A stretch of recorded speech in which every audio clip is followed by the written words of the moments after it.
going on, everybody, and welcome back to the Canadian Football Fanatics YouTube channel. And thanks, everybody, for tuning in to another video. Episode 47 coming at you guys today. I can't believe we're closing in on 50 episodes. It is an exciting time here on the Canadian Football Fanatics that we are nearing 50 episodes, a nice round milestone number in the number 50. I'm sure we'll track down episode 75 and then 100 after that. It's been a fun time, and I can't believe, like I said, we are at 47 episodes already, folks. So today's episode and today's guest that'll be joining us is Calgary Stampeders receiver number 14, Clark Barnes, a Ontario native, a U Sports product, a guy that was a very exciting U Sports product athlete, a very dynamic returner as well as a receiver at the University of Guelph. And now, like I said, a receiver for the Calgary Stampeders. This past season, I believe he was just under 600 yards, 4 touchdowns.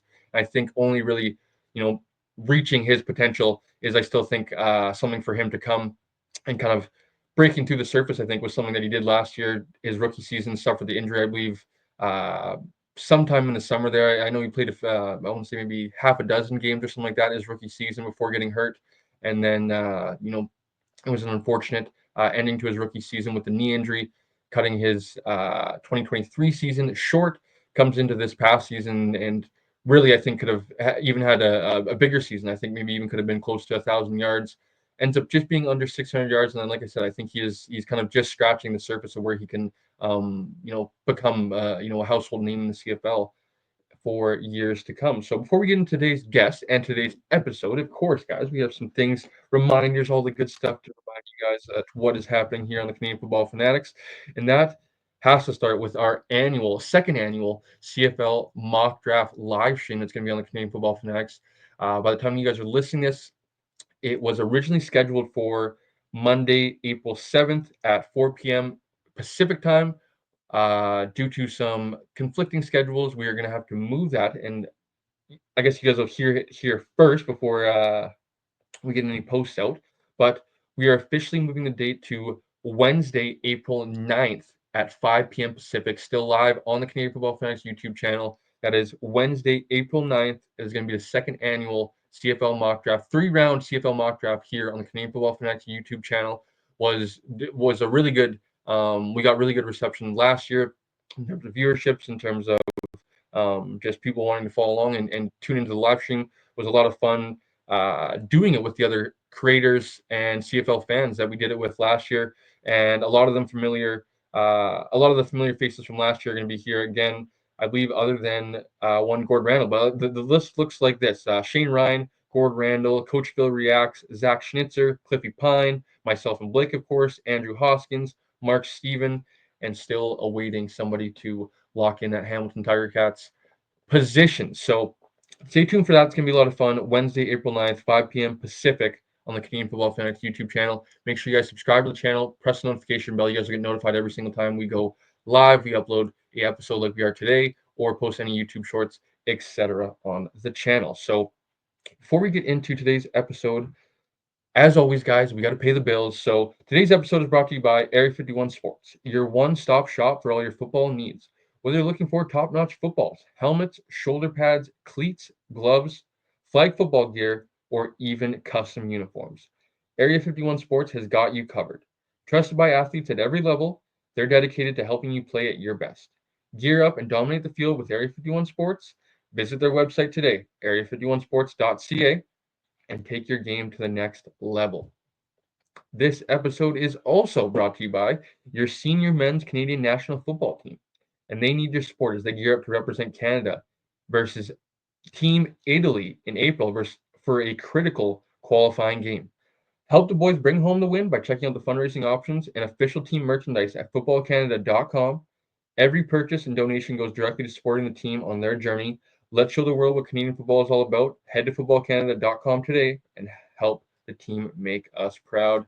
Heck yeah, guys. By the time you guys are listening to this, like last episode, it is going to be days away before the boys take on Team Italy over in Europe. So rooting those guys a ton of good luck, sending them all the best wishes, and hopefully they can make us proud and qualify for the big event, I believe next November, if not mistaken. So really looking forward to following along with that one. Like I said, guys, on the previous episode, you guys can go follow along on their senior men's Canadian national football team Instagram. They have a ton of good stuff there for you guys to follow along and keep updated. So I believe that is going to be all of our reminders here, folks.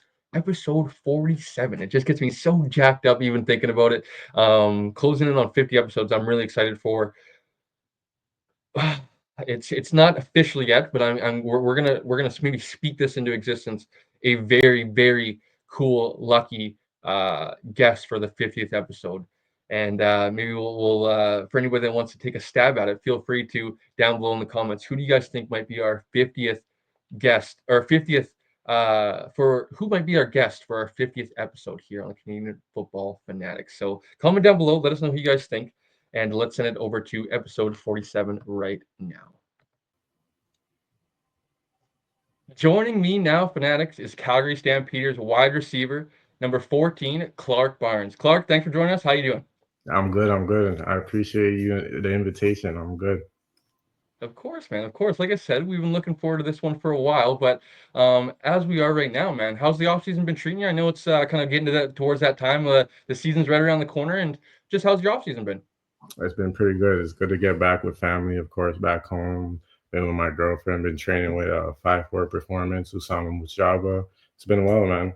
It's pretty good. I'm excited for this year coming up.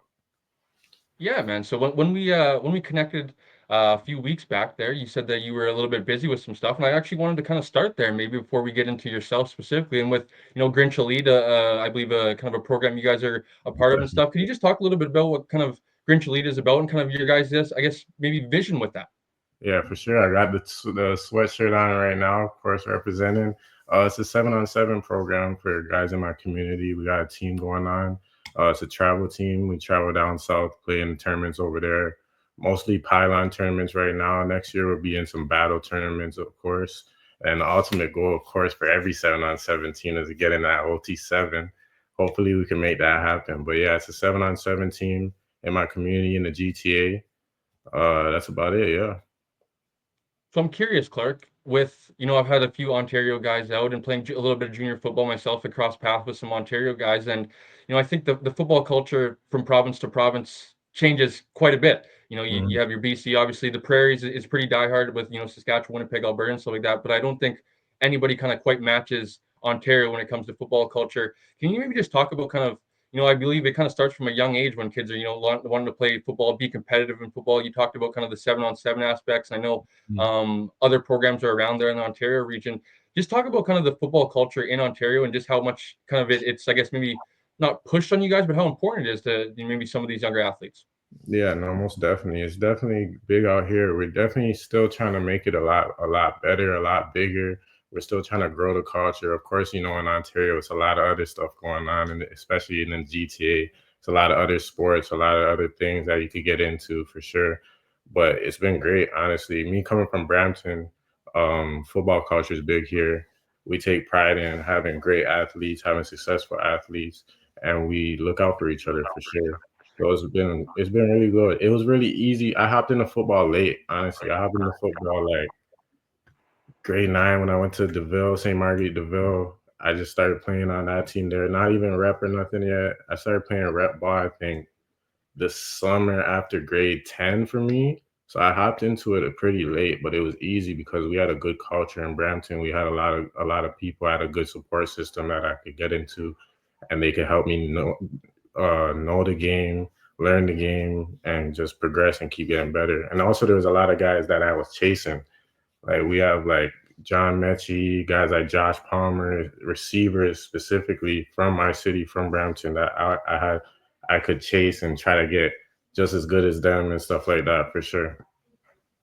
So I'm curious, Clark, you mentioned there of, starting a little bit late to football and stuff like that. Where does your love of football come from? Is it maybe your family? Was it a friend that, hey man, you're pretty athletic, come out and play, or where does your love of football come from? I'm just playing. I don't know, nowhere really. Like it's not really in my family really. Like I said, there's a lot of players in Brampton that play football. I just fell in love with it really in kind of like grade 9 there. I was pretty good at flag football in middle school. I had a lot of fun playing that. And then a lot of the guys I grew up with were really good at basketball. So I didn't want to play basketball because I wasn't going to be as good as them. So I had to find something for myself. That's really it though. Once I started playing So it, I just fell in love with it though. the one key thing there, Clark, that you did mention an answer ago there is you mentioned the physical examples around you, Josh Palmer and a few other guys that, Ontario boys made it to the NFL. There's Hmm. also a lot of CFL guys from Ontario. I believe they're probably the highest, per province guys that are in the CFL now. You have your Hmm. your guys sprinkled around from other provinces, but how did Most that maybe motivate you as a young guy to, I could potentially be like them one day. They're obviously from the same place I am, or they're close by, and they made definitely. it out, so why can't I? Yeah, most definitely. A big one for me, if we're talking about CFL, is Royce Metier, of course, and then Shaq Johnson. Me being a receiver, Shaq Johnson was huge. He grew up in Brampton, played around pretty close to around me in my community. So me looking up to him, I used to watch his film all the time, and definitely looked up to him being from my city. He was a big one. So yeah, it was really easy to look up to those guys from Brampton doing what I wanted to do, playing in the sport that I wanted to do at a high level in the pros. It was really easy to see myself in that and believe in the dream, believe in what I could do, believe in my abilities, and believe that it was possible for sure. So with Ontario, right, there's a lot of preparatory schools and stuff like that. I believe, like you said, you were late to football, and it's crazy to even think that you were late to football and you end up a few years later at a school like Football North is kind of focused on getting athletes to the next level and kind of throwing them almost into the fire of a kind of a college lifestyle, almost like at an early age. So can you just Mhm. talk about kind of playing for Football North and kind of maybe for the fans or maybe kids that aren't aware, like what the experience is like? Yeah, the experience was amazing. I wouldn't regret it for anything, honestly. Um, Playing down south in high school is a lot. I know the West Coast has a big culture in Canada for high school football. You guys get the Friday night lights, you guys get out there for sure. But in Ontario, I was at DUI, I was at St. Margaret Deville. We would play on Thursday during lunchtime. So there was nobody watching. We would play at 12 o'clock on a Thursday, sometimes even Tuesday. I don't know how we played on Tuesdays, but Tuesday, Thursday games, 12 o'clock is no one watching. Maybe the gym class would come out and watch sometimes. But playing down south in the high school in the States, it was amazing. There'd be 10K people out at games. So there's really something to play for. And it's something that you want to keep progressing, keep getting better at so you can showcase in front of 8K people and have a good time in high school. So it's definitely amazing getting that experience to play for Football North for sure. So I'm curious with starting a little bit late. Maybe you're kind of I don't want to like speak for yourself, but you're kind of like wondering like, man, am I good enough? And you obviously go down and you're playing against American competition, like you're saying, and you're doing really well and getting some of these accolades. What did that do for a young Clark Barnes and your confidence at that time to go down there, showcase yourself, and really show out? Yeah, for sure. It did a lot, especially coming from Canada. People act like we don't have the skill that or the talent or the God-given ability that the American guys do. But just going down there and seeing that you're just like them, really, they just have. I say it all the time. We're really no different. They just have 10 times our population, right? So we got to be 10 times the ballers. But the guys who are like that in Canada are the same guys as in America. So just going down there and seeing that we're really no different. It is a huge confidence booster coming back over here, coming back home. You know that okay, if I just put this work in right here, if I lock in back home, I can do it. I can do it, and I can go down there and still kill and still do well for myself for sure. It's a big confidence booster. I like that. So you kind of end your high school career, let's say, and obviously, like I was saying, the accolades come, I believe, like highly rated receiver in Canada and on the CFC teams and stuff like that. And on those CFC teams, looking back, there's a lot of notable, not only CFL pros, but NFL guys that were part of that, I believe, 2017 year. Um, I guess kind of take us through the recruiting process for yourself of a guy like I said, I believe you're number one rated receiver in Canada for your class, and go to a school like Football North, so you're getting exposure to these schools not only in Canada, but I would imagine down in the States when you're going to play against their competition. So just take us through your recruiting process for somebody like yourself with a lot of accolades and going to a school like Football North. Yeah, for sure. So, um, yeah, like the recruiting process, it happened pretty quick. Like I said, I started getting into football pretty late. So obviously it was kind of slow when I was at my Brampton school. And then there was a big UTR under the radar highlights. There was a big under the radar showcase in Canada. They did it in Toronto at St. Mike's. I feel like that was kind of big for me to get some American exposure. And then also that was that summer. Right after that, I went into football nerd, so that helped a lot. I got my first offer from Liberty University. I feel like before I even went over there, I don't think I took a visit or anything. So I don't know how that came about, but I feel like either the under the radar video helped me a little bit or the football nerd for sure. So that was my first offer. And then after that season, we were just going to camps. Football nerd, those guys would drive us out to camps. Our parents would drive us out to camps.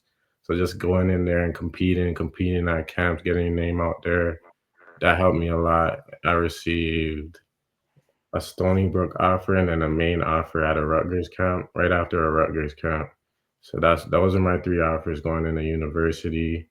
Um, my offer actually got pulled from Liberty because I wanted to reclass.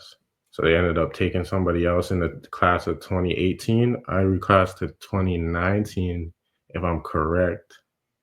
So they actually pulled my offer, so I couldn't go to Liberty. And then it was Stony Brook and Maine. Stony Brook pulled my offer as well because I wanted to wait it out. I was in my senior year. I wanted to wait it out and make my decision at the end of my senior year.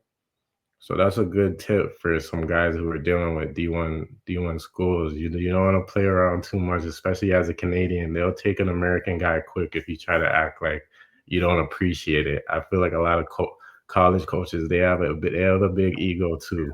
As much as players do, the coaches have a big ego as well. So don't play around too much with those offers. Um, but yeah, that got pulled too. So I ended up going from 3 just to 1, and then I ended up committed to Maine. And I'm grateful that I went there. I learned a lot of stuff going over there. Yeah, for sure. Those coaches, man, just like yourself, it's a business for them too. Obviously, they got to believe in you, and once they believe in you, their job's on the line a little bit as well. So, Exactly. take us through your very unique situation with going, or excuse me, committing to Maine. I believe you end up going down there and stuff like that, but end up coming back to Guelph and kind of just take us through that process for yourself. So yeah, I was at Maine for I think 8 months. I went over there in January 2019. I enjoyed it. Football was going well. Just personally, there was a lot of stuff going on in my life. I made a decision to come back home, but honestly, really, it was a decision and really just me trusting my abilities and knowing that I could still end up where I want to be in football, and really just knowing that honestly, like sometimes we kind of look into the D1 stuff too much. I know Power Five, that's big. That's definitely a big thing. And honestly, now with NIL, shoot, I probably would have stayed over there. But yeah, I went back to Guelph and really just knowing that sometimes success doesn't always equal impact. It doesn't always equal your purpose, and you really have to look at your purpose sometimes more and not look too deep into everything. Just do what you want in life, have fun. So I came back to Guelph, and I really feel like going through the Canadian game had a lot more to do with my purpose in life, honestly, and having an impact in the Canadian game in front of Canadian kids, in front of the Canadian community was more. Had more to do with my purpose in life, honestly. So I came back to Guelph, got around family, got around the people that I love, and played the game. Still fulfilled all of my goals. Got to the pros, and it went well. It was fun. Great answer, Clark. So I'm curious with Guelph, I have, I guess, a smaller kind of, I guess, when I kind of became more familiar with Guelph, a good friend of mine, my high school receiver, actually went on a visit to University of Guelph. He ended up committing to or signing with the University of Western and went to, I believe, 4 or 5 year career there. And I remember when he came back, he went on a visit to Carleton and stuff like that. And he had, the snapback and the shirt. And I believe he had like a beach Mhm. towel. He ended up signing with Western. And I was the lucky guy. I got all the hand-me-downs and I was rocking that. So I remember he spoke very highly of Guelph and the facilities, the resources that come with a school like the Yeah, University of Guelph. sure. How does a university of like Guelph kind of prepare athletes not only for the next level, but maybe for, the next step in life. And that goes into a lot what I was saying in my last point. Like, I went from a D1 program to Guelph, and my facilities improved actually. Like, Guelph had a way better facilities than Maine, where I was at.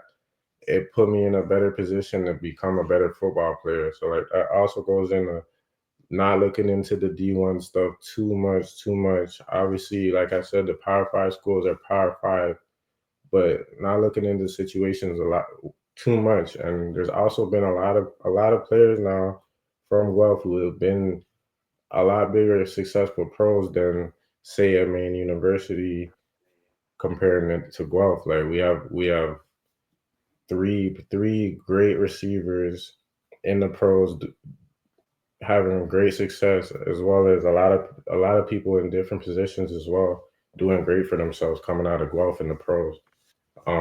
Compared to a lot of lower D1 schools that might not, honestly. I'm not saying that we would be better in that, but if you look at it, I'm pretty sure it wouldn't be too far off as you would think. But yeah, Guelph was great. They do a great job and getting the facilities, getting everything you need to be successful in the game. So that was great for me coming back home, being close to home. Obviously, it's like 40 minutes, sometimes 30 minutes, depends on how you drive back to Brampton. It was great. They do a great job. I love Costa Rica. I was just over there earlier, as I told you, um, at their little spring game. So I have a great relationship with Guelph. They've been a blessing to me for sure. Yeah, obviously with a guy like Tavius who went to the University of Guelph, and hopefully with Exactly. guys that we're seeing now, like obviously Taylor Algersma, who's been Mhm. all over the news of Canadian university athletes that are proving that they can maybe potentially play at the NFL level. We saw last year with Theo and Gio at UBC get looks in the NFL this past year, and Gio I would imagine for a few more years. That's got to be hopefully for kids that are kind of realizing that, like, man, I could also stay at home. Obviously, like you said, if you maybe you're getting a Power Five look, and with the NIL money, maybe that's a tough opportunity to pass down. But there is opportunity up here in Canadian universities to they'll find you if you're good. That's obviously the saying that goes around. If you're good enough, they'll come find you. They'll be able to find you Exactly. anywhere. So Sure. I'm curious, Clark. You have something with first impressions, man, and I have a smaller connection with the 2019 year. I had a friend of mine, teammate with the VI Raiders. He went to Carleton and played that during that 2019 year, and he talked about a rookie Clark Barnes. So I'm Yeah. curious, man. Your first ever university touch. You're smiling already. I'm sure you've been asked about this quite a bit, but just take us kind of through your opening your very first play as a university athlete, and it's the very first play of the game that year, that season, and you obviously returned to the house. Yeah, for sure. Like I said, that year, right before I left Maine, it was a lot going on in my life personally, mentally, and stuff. I think I got to Guelph like 10 days. I want to say 10 days before the first game.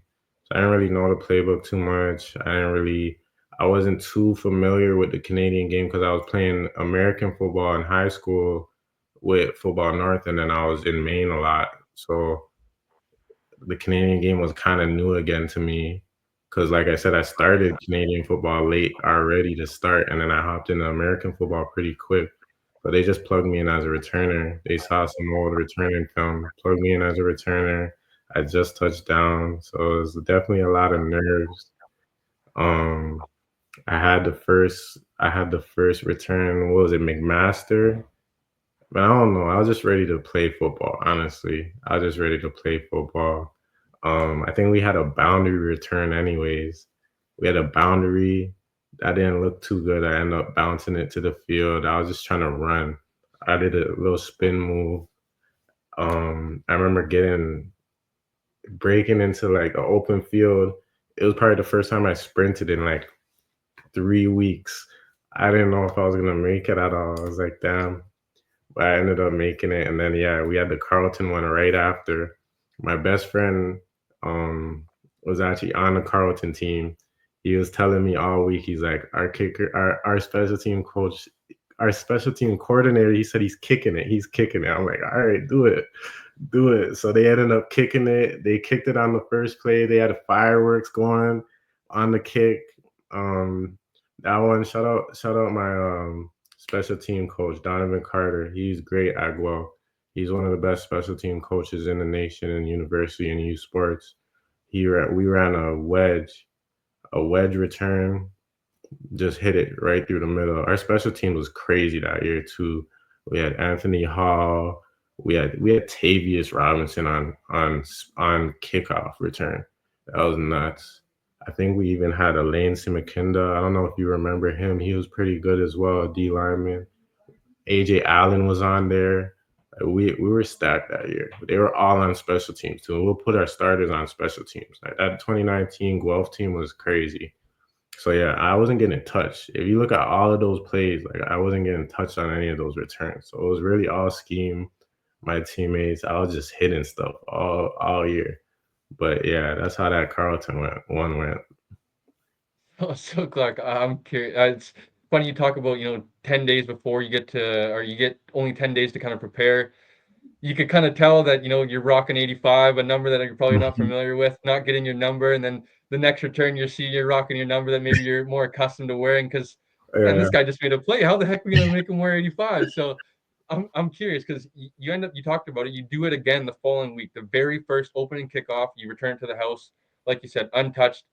You do it again the following week to go 3 for 3. No, obviously not. I don't believe that one was opening kickoff, but as soon as hmm you crossed the goal line for that third one, just what was going through your head at that time of like, man, like, am I dreaming? Like, did I really just do this for the third week in a row? And then obviously from that point on, you really didn't really get kicked to for the rest of your university career because people kind of knew, let's not kick to Clark Barnes. He's taking it back.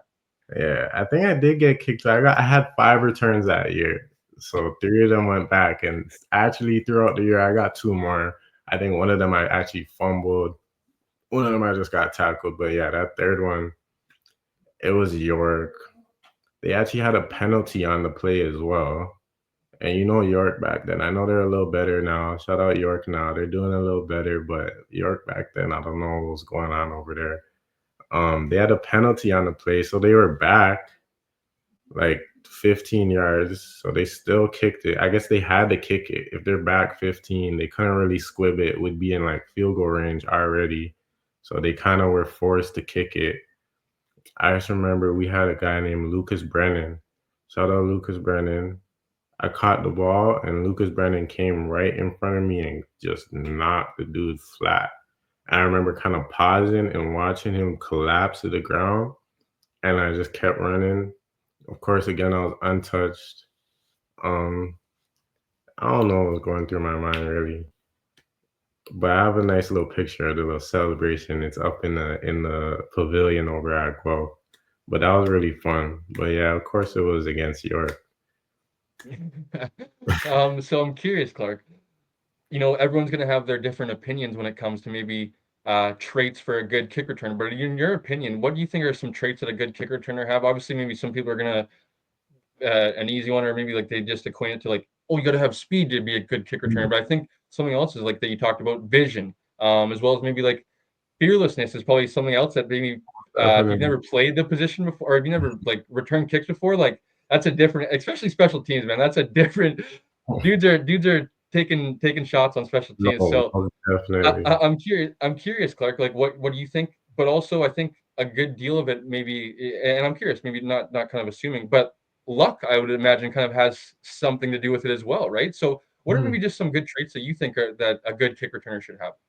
Um, I would say vision, of course. You have to see what you're running into. But obviously knowledge of knowing the return, knowing how certain people kick, what the kicking team is doing, what their scheme is, watching film too as well. Um, Picking the weak spots, picking who's not disciplined in gaps in their lanes, stuff like that. I would say deception as well. Yeah, there's some stuff with your stem that you could do when you catch the ball to help out the blocks and their leverage on the block, so you can run a certain way and help out your blockers because you're getting the kicking team flowing one way when you're really going the other way, and that helps a lot on the leverage for the block. So I would say deception, vision, just a good understanding of the game and how kicking games work would be the biggest thing. Definitely courage for sure. And then, like you said, luck, but I feel like that goes along with just being resilient and staying like having faith in every return because obviously it might not pop on the first one. You might have to wait till the third, fourth, fifth kick of the game for it to pop. So just staying in it and having trust in your coach's scheme and staying in it and knowing that it's gonna work sometime. And one of them will pop for sure. So when we had Ethan Jordan on a few weeks ago, and I tried to Mhm. get the rivalry started, I guess is what we could say, Clark. Because I asked, I was like, "Is Laurier receiver U in U Sports?" Now, before you go, That's what I would imagine you're go you started it. You started. I did. Well, I'm trying to bait you guys, of course, Clark. But Yeah, yeah, yeah, when I asked him, obviously, Curly and Shamad, and now himself, Ryan, with yeah. Raiden as well. You guys have a very rich history when it comes to receivers at Guelph, with obviously KSB, Keandre, two teammates of yours. Uh-huh. Let's maybe settle this debate. Is Guelph the receiver you and Yeah, U that can Sports? be And if you settled don't mind, easily. maybe just talking about your relationship with those two guys specifically. Mhm. No, that'd be settled easily. I'm pretty sure that title is that title is most definitely earned in the pros, right? I would assume that's how it goes in the NFL. That's how it's went in the past. The title's earned in the pros. We have three proven pros in the league right now. Laurie has one proven pro in the league. If you do the quick maths, it's 3-1. I'm pretty sure Guelph wins that, right? That makes sense, doesn't it? I'm pretty sure that would make sense. And two, we have another one in the draft too. Vashon's in the draft. Vashon Genesis is in the draft. He's gonna get drafted. So that would be 4-3. If you want to count Ethan and Ray, that makes sense. You can count Ethan and Ray, but we're still 4-3, and we have a lot more pro production. So I don't really think it's too much of a debate. But they do have some young guys. They have some young guys. And then yeah, I don't know. It does Shamad count? Shamad counts, I guess, now because he's training dudes, but nobody was talking about Shamad before in terms of the receiver use stuff. Obviously, Shamad was a great pro and a great university receiver, and he's done a lot for me for sure. But we also have Alex Shred in there, and we have a lot of pros for sure. I don't think I I, that's th- too much of I a think that's why Ethan was a little bit reluctant because, like you said, it's earned in the pros, right? Of course, you could have a very good university career, but it doesn't always translate to the pro sports. And obviously, I'm gonna imagine you're rooting on Ethan and Raiden yourself most and definitely. all those Ontario guys. But like you said, it's earned in the pros. You guys have done it now. You guys have both, or sorry, all three of you guys. And like you said, hopefully there could be a fourth this past draft, but. Like I was saying, Clark, what is just your relationship with those guys, KSB and Keandre? hmm I train with Kian damn near every day. Well, not every day we train, but I see Kian every workout session because we train. We have the same trainer. He's from Mississauga. I'm from Brampton, so that's pretty close. We train together in Mississauga all the time. So he's definitely been a great um, example for me. He's really on top of his stuff. He's really disciplined. So he's been a great example for me, and we have a close relationship for sure. And then Keandre, obviously, I played with him every year, so we had a lot. We definitely made each other better throughout the years at Guelph. Just talking about the smallest of things with receiver play, we've talked about it. So obviously, that relationship is great, and in terms of making each other better, competing against each other and everything. So that those relationships, and then even with Kane Stevenson, Vishan Janusis, we've all made each other better for sure. Genesis, sorry, we've all made each other better. So we have great relationships with everybody, and we definitely take pride in being receiver. We have young guns too in the chamber waiting. So don't worry on that. We're getting them right as well. So we are all the Guelph receivers had a great relationship. Absolutely. I am not picking sides here, Clark, but I guess we got to say You I'm in the should media. though. You I'm in the should pick media. a side. I'm in the media though now, so we gotta stir this up a little bit. We gotta Come get on, come conversation. on. It's good for conversation, It Clark. is. So It we, is. we can't just if everyone is on the Guelph side. We got to have a little debate to make things interesting. Really. So, I'm curious, Clark. You talked about starting at a late age, but you end up kind of really starting to get. I feel like kind of maybe feeling like you could potentially go pro very quickly. At what age did that maybe potentially cross your mind? Of like, man, I'm good enough. I could potentially be a pro one day. Hmm. I feel like um I would say like my grade 11 year at St. Marguerite DeVille in Brampton, I had a really good year. And that was like the first year I had a good understanding of football, of the game, of like what position I wanted to play if I do go to the pros. So I would say that grade 11 year was great, was really big for me. And then obviously after that, I made a decision to go over to Football North. Once I got there, I really knew that like this was something that I could do. I had the abilities to make that a reality for sure. I would say about grade 11.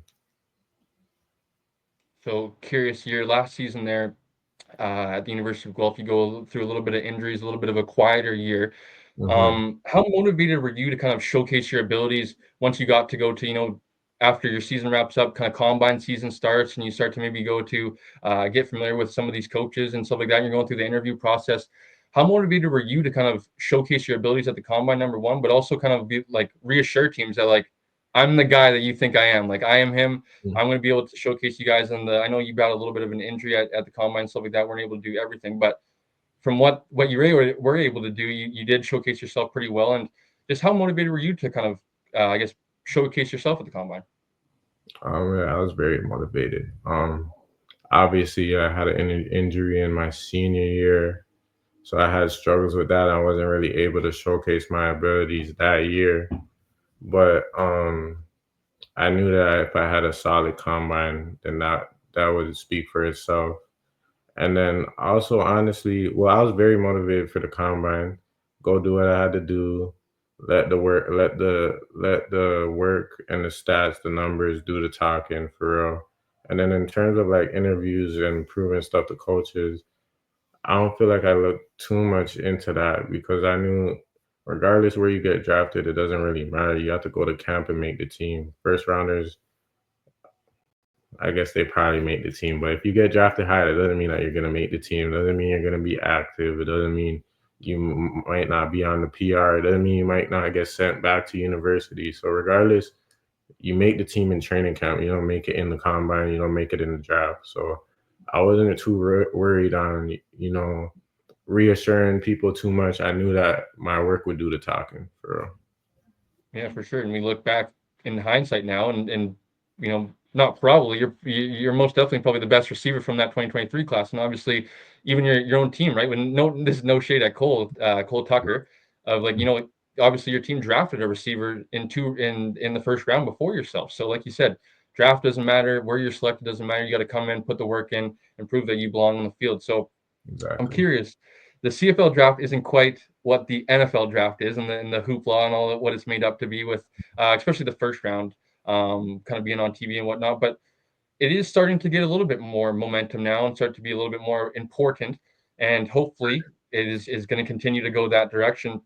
Take us through what that draft day experience was like for you around family and friends and stuff like that, and just being able to see your dreams come to fruition. Hmm. Nah, it was definitely bittersweet. I would say there was great parts, but there was also a little bit of disappointment. I thought I was gonna go a little bit higher for sure. I had family around. We had a little draft party at home. Not at home. At like a B&B in Mississauga.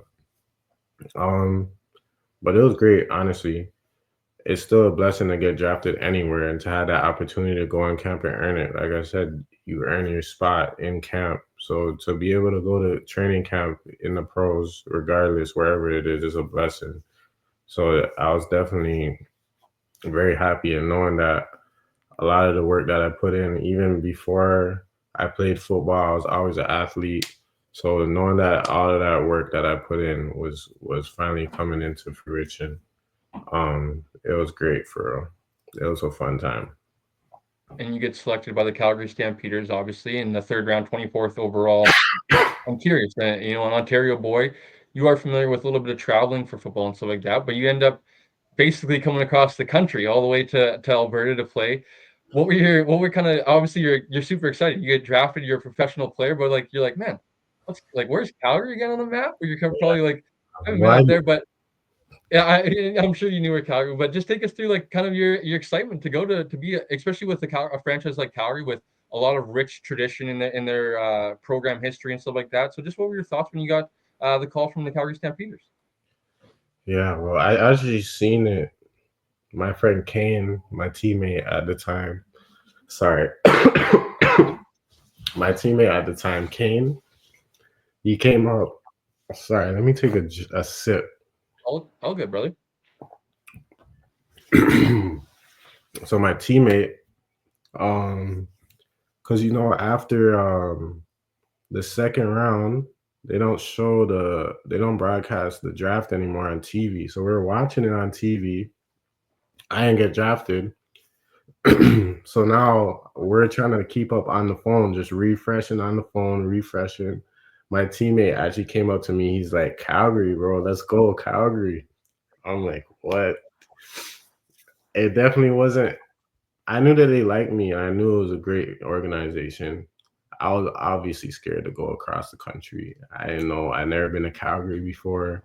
So I didn't know how it was going to be. But Calgary's been a blessing, honestly. And two, nobody really wanted me. I skipped through every team, so it's just a blessing to have somebody that I know wanted me and had faith in me, a certain type of faith in me, anyways. So it was great to go to a team that I knew wanted me, and obviously it was a blessing to get drafted. So I was happy, and Calgary's been amazing. Calgary's really nice. It's a great city. There was nothing for me to be scared about. It's beautiful.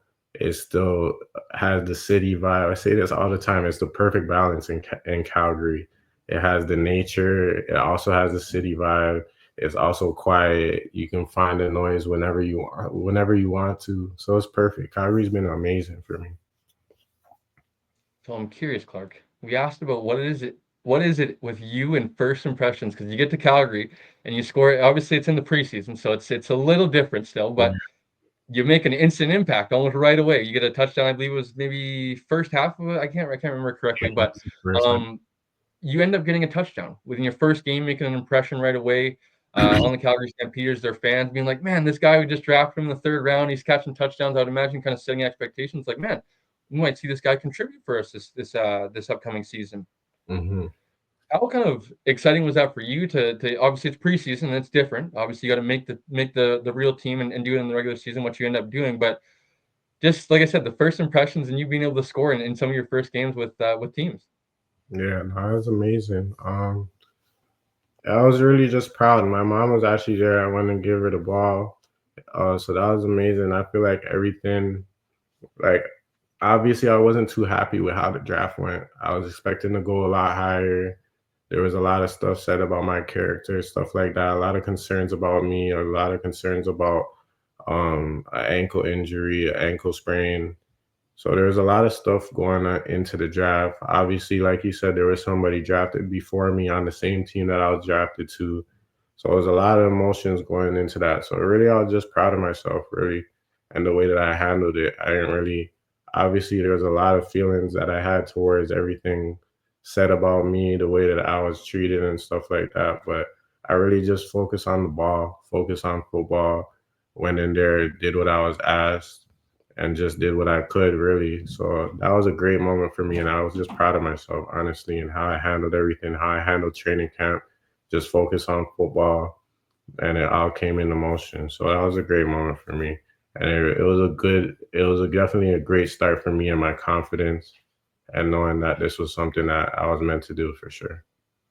I would imagine there's probably a lot of pent up Mm. frustration down below. Like, man, I am going to unleash when I'm able to get the ball in my hands and show teams that they really messed up that they didn't select you. So, very cool moment with your mom as well, being able to watch that moment for yourself. So, Really. I'm curious. Take us through when you finally get to score a regular season touchdown for the first time versus Ottawa. I'm not too sure if any family members were able to be in attendance for that because obviously it's back in Ontario. But how Mhm. exciting that time was for yourself as well. Yeah, actually my sister was there. My sister and my mom was there. It was my sister's birthday.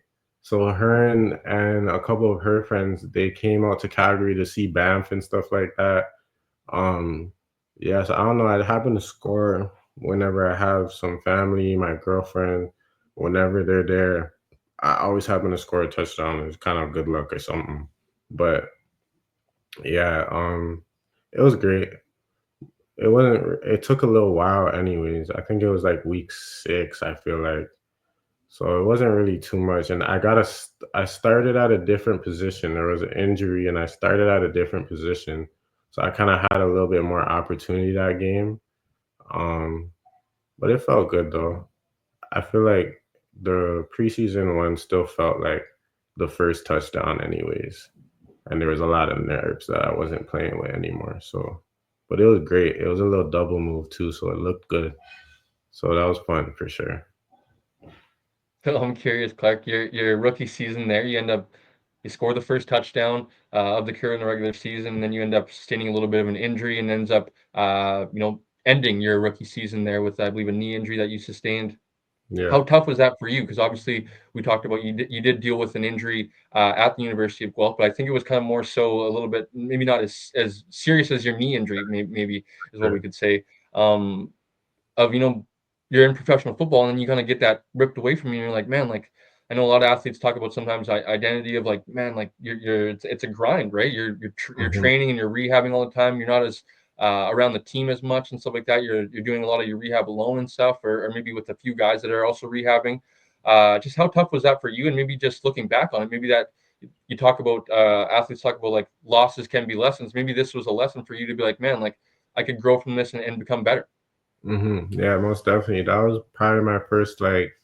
It wasn't a one of the craziest major. I had a MCL tear, so like obviously it's kind of a major injury. But if you want to tear something in your knee, you probably want it to be your MCL. That's probably one of the least serious ligaments that you could have an injury to, and it's usually really common. But that was my first surgery, most definitely my first major injury, if you want to call it that. So it was definitely a lot. And like I said, I started the draft process kind of down here. A lot of stuff was said about me. I dropped in the draft, and then I proved myself in training camp, and then kind of during through the season. And then, of course, it goes right back down after the season. My season finishes halfway through. So it was kind of definitely, like you said, it was a lesson, but just an experience of pro football that you have to go through. So it was definitely big for me to know that you can still get through those moments for sure and get through surgeries. You can get through injuries and still get back to where you were before that or even better. So it was definitely big for me maturing as a pro, I would say. So that 2023 season ends, and I would imagine you spend a lot of that off season, rehabbing and trying to get yourself ready for that 2024 training camp this past season. Right. Take us into your mindset of, what you're preparing for, obviously, into this past season. You end up having a pretty good season, I believe just under 600 yards, 4 touchdowns on the year. And I think, like I was saying in the intro, I think this is only the beginning for you and being able to, this is probably the floor and where your ceiling could be, Hmm. is who knows what could be coming in the next few years. What was your mindset, Clark, going into this past season and being able to kind of be like, you're like, yeah, I can do it at the professional level. Yeah, right. Exactly. I was pretty motivated to double what I did. Going into it, obviously, I wanted to set a new standard for myself. Obviously, my rookie season was pretty good, but going into my second season, I feel like the mindset for me was if I did the same thing as my rookie season, it would be a disappointment. Of course, you always want to progress, you always want to improve. But really, just getting comfortable with my team, getting comfortable like establishing myself as a playmaker on my team, as a playmaker in the league was really my mindset, and just letting the game come to me. For real, we have a talented group beside us, listening to veterans, listening to a great coach that I had in Nick Lewis, of course, and just letting the game come to me and getting a good feel for the CFL game. For real, that was really my mindset going into it. Like I said, Clark, I really feel like you're only scratching the surface of what you can become. if you don't mind me talking to, the fans right now and stuff like that, is like, what is the next step in your mind for Clark, for yourself, and maybe not to put like expectations on yourself, but I would imagine you hold yourself in the highest of standards where, fans think of like they're so critical, but you obviously are the most critical of yourself and want the best for yourself. So what do you think is the next step for yourself on Um, the field, of course? yeah, next step is definitely some accolades, having my name really out there in the league this year. Like I said, you always want to progress going into the next season. You always want to say if you do the same thing as last year and it's a disappointment. So just setting another standard for myself. Um, Obviously, I want 1,000 yards. That would be great. I really think obviously or my abilities will allow me to do that. So just having a big year, definitely. Obviously, it's my contract year. Everybody wants to do great in their contract year, but another thing is I feel like in my first and second year, I was just trying to get comfortable with my team, and I feel like one thing that I've learned and a step that I need to take is I feel like I was just happy and glad to look at myself as being on the Stampeders. And this year, I want to really have a mindset that I am the Stampeders. I am a playmaker on the team. The team does a lot better when I play well. And just having that mindset going into it is where I'm at for sure. You also hear a lot of professionals talk about like once the game slows down as well, of like you're not kind of like wondering of like, am I running the right route? Am I in the Mhm, right position?